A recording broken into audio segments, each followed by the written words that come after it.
हमें नांगली से पैदल चलना पड़ता है 12 किलोमीटर और हमें यहाँ बहुत दिक्कतों का सामना करना पड़ता है।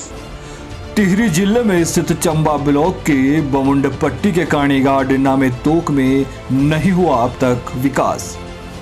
सड़क मार्ग न होने से लोग झेल रहे परेशानियां।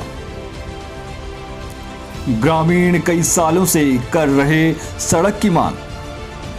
हर बार काणीघाट तोक की होती है अनदेखी। आखिर इनके हिस्से विकास क्यों नहीं? सारा हमें नांगड़ी से काणीघाट तक 12 किलोमीटर डेली पैदल चलना पड़ता है। यहाँ पे जैसे सिलेंडर राशन पूरी नांगड़ी से लानी पड़ती है। शासन प्रशासन की अनदेखी की मार झेल रहा ये ग्राम। देखिए हमारी एक खास रिपोर्ट। आज़ादी के 70 साल बाद कई गांव ऐसे हैं जो कि विकास से अछूते हैं। सरकार भले ही विकास के लाख दावे करती नजर आती हो, लेकिन ज़मीनी हकीकत आज भी कुछ और ही बयां कर रही है। जी हाँ, हम बात कर रहे हैं टिहरी जिले के चंबा ब्लॉक के काणीघाट नामक तोक की, जहां पर लोग पिछले कई सालों से सड़क की मांग कर रहे हैं और मूलभूत सुविधाओं के लिए दर बदर की ठोकरें खा रहे हैं। रोज़मर्रा की ज़रूरतों के लिए 12 किलोमीटर की पैदल दूरी तय करते हैं और लगातार ही संघर्ष कर रहे हैं।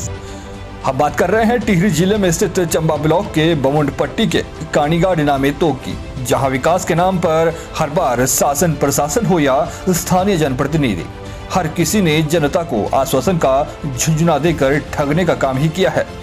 काणीघाट नामे तोक में सबसे बड़ी समस्या लोगों के लिए आवागमन के लिए सड़क की है।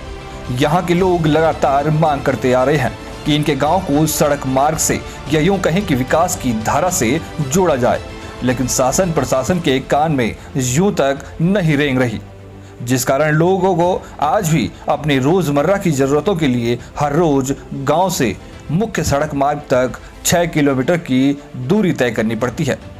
ग्रामीणों को भारी मुसीबत का सामना तो तब करना पड़ता है जब रसोई गैस खत्म हो जाती है और दोबारा भरवाने के लिए उन्हें 6 किलोमीटर की उतराई और 6 किलोमीटर की चढ़ाई पार करनी पड़ती है।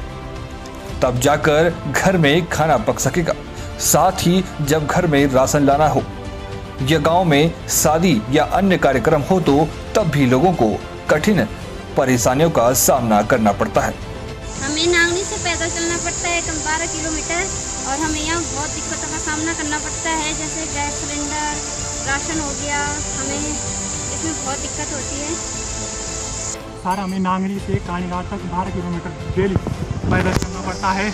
यहाँ पे जैसे सिलेंडर राशन पूरी नांगड़ी से लानी पड़ती है और हमें यहाँ स्कूल जाने में भी बड़ी दिक्कत होती है, सामान लाने में बड़ी दिक्कत होती है। यहाँ पर सड़क न होने के कारण हमें कठिनाइयों का सामना करना पड़ रहा है और यहाँ पर नेता जनप्रतिनिधि आज तक कोई भी आते नहीं है और यहाँ पर हम उनसे सड़क की मांग जरूर करते हैं, पर लेकिन वो कभी आते नहीं हैं और न ही वो हमारी सुनते हैं। दूसरी बड़ी समस्या बरसात के समय खड़ी हो जाती है। ग्रामीणों के पैदल मार्ग पर बरसात में बहने वाला गदेरा उनके लिए मुसीबत बन जाता है। बरसात के समय गदेरा उफान पर बह रहा होता है, जिससे स्कूली बच्चों को व ग्रामीणों को अपने रोजमर्रा के कामों पर जाने के लिए उफान पर बह रहे गदेरे को अपनी जान जोखिम में डालकर पार करना पड़ता है।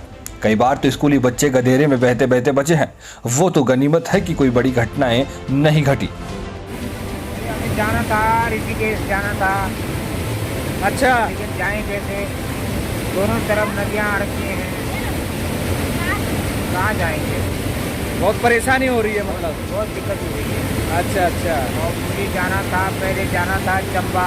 अच्छा, चंबा के बाद जाना था फिर ऋषिकेश। अब प्रधान उधर कुछ नहीं करता। यहाँ का प्रधान हो गया, आपका जो विधायक हो गया, जिला पंचायत हो गया, कुछ नहीं करते यहाँ, क्षेत्र पंचायत हो गया, कोई कुछ नहीं कर पाता यहाँ पे।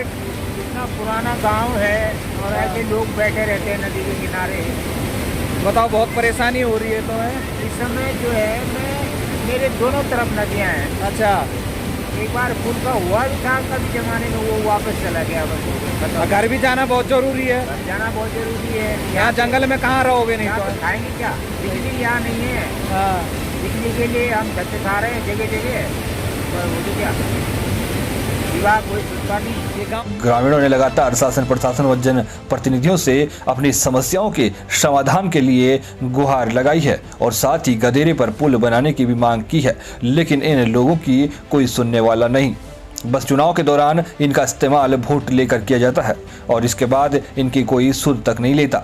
हालांकि इस दशा के जिम्मेदार कुछ हद तक ये ग्रामीण स्वयं भी हैं, जो अपने हक की लड़ाई तक नहीं लड़ते हैं और हर वक्त सिस्टम के भरोसे ही बैठे रहते हैं और जब कुछ काम नहीं होता तो अपने घरों पर बैठकर सिस्टम को कोसते रहते हैं। सोचने वाली बात यह भी है कि क्या इनके हिस्से का विकास नहीं होना चाहिए था?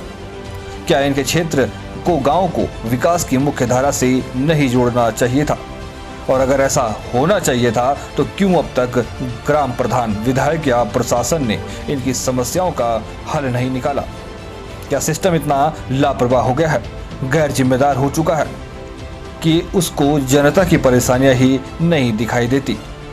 खैर, देखने वाली बात यह होगी कि क्या नींद में सोए जिम्मेदार अमले की आंख कब तक खुलती है और कब तक इन ग्रामीणों की समस्या का समाधान हो पाता है, या इन लोगों को यूं ही सर पर बोझ रखकर ये चढ़ाई और उतराई पार करनी पड़ेगी।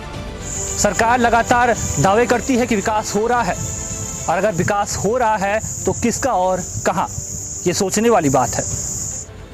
TNN के लिए कानीघाट से रंजना और नवीन की रिपोर्ट।